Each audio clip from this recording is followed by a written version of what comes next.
Good morning. So I've got another very exciting 2 days for you guys. Yesterday, I spent all day editing the footage. It took longer than I anticipated. So my day yesterday was very unexciting, except for it was the season finale of Game of Thrones. Me and my dad have been watching it together, which has been very fun. Because he's really into Game of Thrones, and he goes on all the forums and sees what everyone's talking about and sees what all the rumors are, and so he gets really excited about it. So people trying to decide what the last scene of the season is going to be. And what do you think it's going to be? I'm split. I think it's going to be King's Landing or part of King's Landing burning. Part of King's Landing burning, but why? Because Cersei has dashes of wildfire all over the... You think she's setting off King's Landing, burning it? Wow. And of course, I'm also a big Game of Thrones fan, so it's been nice being able to watch it with him. But now that's over. It was a very exciting episode.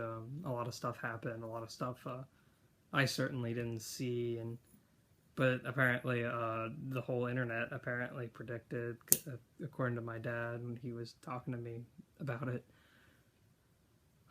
So it was a lot of fun. He really liked it, and normally, he's read all the books before.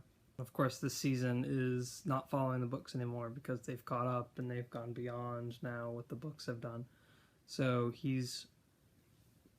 I know they did that last season too, but last season my dad just absolutely did not like. One of his favorite characters died, and he was just not having it, I guess, because he wasn't very happy with how the last season ended and how it diverged from the books a little too much in his opinion. But this season was really good. He really liked it, so that was really good. So now that me and my dad are done watching Game of Thrones, he wanted to start a podcast where we go out to garage sales and we find we find really old DVDs and review them. So we went out the other day before I started recording footage, and we found a bunch of old DVDs that are forgotten and lost and just sort of bad DVDs. A lot of cult classic movies and stuff like that. So he loves talking about movies, and I really like cult classic movies. So so I think our new Sunday thing is gonna be watching these movies and doing the podcast on them. So the other day we went out and we got a microphone for the podcast. So we're gonna be, I've got all the recording equipment and all that stuff. So that was the last piece of the puzzle. Now we just have to. Now that Game of Thrones is over, that's gonna be the thing we do together. Yeah.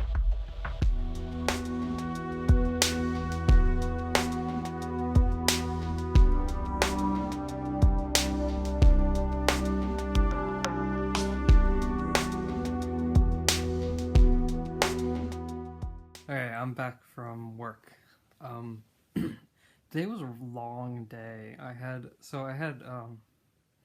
like I said earlier, I had to work at the coffee shop in the morning, so I had to get up really early to do that. I helped somebody on campus move into her new house, so I was moving a lot of heavy furniture.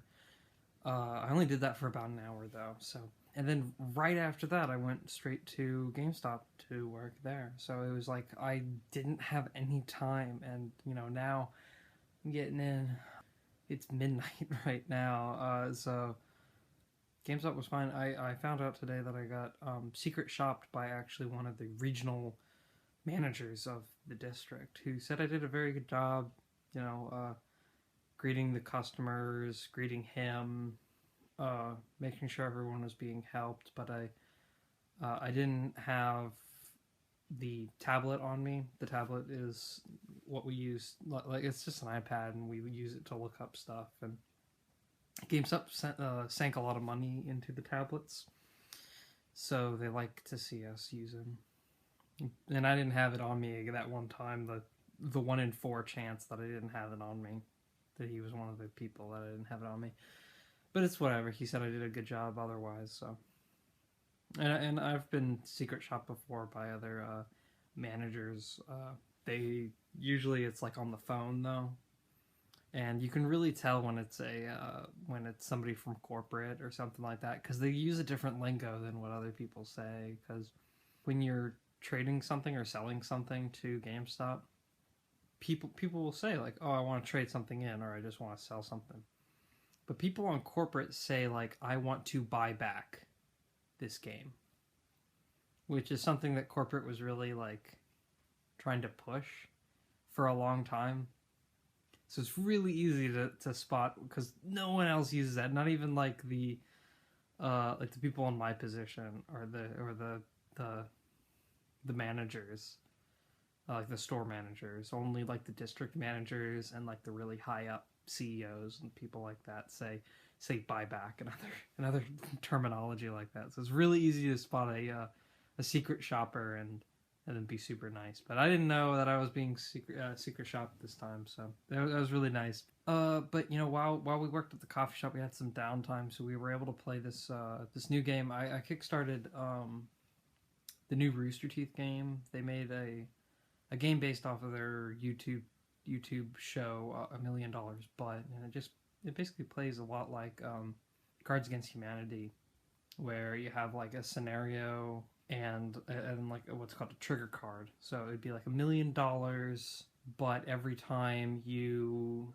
see your significant other, you grow 10 feet of hair all over your body. So it was a really fun game. Like me, Andrew, and the other worker who was working there, B.